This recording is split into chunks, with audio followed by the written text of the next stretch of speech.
வணக்கம் நண்பர்களே. வெயிட் பண்ணிட்டு டயர்டாகி போச்சு.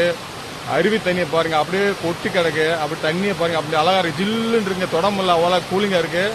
மழை தண்ணி, இயற்கையான தண்ணி. இதில் குளிச்சா நோய் நொடி இது வராதுங்க. பூரா மூலிகை தண்ணி பாத்தீங்களா, ஃப்ரெஷ்ஷா வருதுன்னு பாருங்க. அப்படியே குளியில போடலாம் நண்பர்களே. அருவியில தரமான குளியல் முடிஞ்சுங்க. துணி துவைச்சு குளிச்சு முடிச்சாச்சு. இனிமே குளிச்சு அனுபவம் தான் கமெண்ட் பண்ணுங்க. இதுல காய்ச்சல் வரும்னு சொன்னாங்க புதுசா குளிச்சா. அதெல்லாம் நமக்கு டிரைவருக்கு எதுவும் பண்ணாதுங்க. உண்மையிலே என்ன சொல்றது, ஐஸ் வாட்டருமே இருந்துச்சு குளிக்கிறதுக்கு. ஓகேங்களா, இந்தமாரி தண்ணியில குளிக்கிறது கொடுத்து வச்சுக்கோங்க. குளிச்சா இருக்கிற காய்ச்சல் சீக்கு எது இருந்தாலும் போயிருங்க. இந்த பூரா இயற்கை தண்ணி, மூலிகை தண்ணி சொல்லுவாங்க இதெல்லாம்.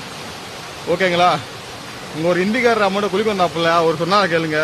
குளிக்க சொன்னாப்புல தமிழ்நாடு சொன்னேன், தமிழ்நாடு தெரியல, இளைய பத்தி தெரியுமா, விஜய பத்தி தெரியுமா? அந்த நண்பரு பாருங்க, நீங்கள அந்த நண்பரு தண்ணி பாருங்க அவ்வளவு ஃப்ரீயா ஓடுது பாருங்க. குளிச்சு முடிஞ்சு. ஓகே நண்பர்களே, பார்க்கலாம் பாய். இவருதான் தெரியுமாப்ல.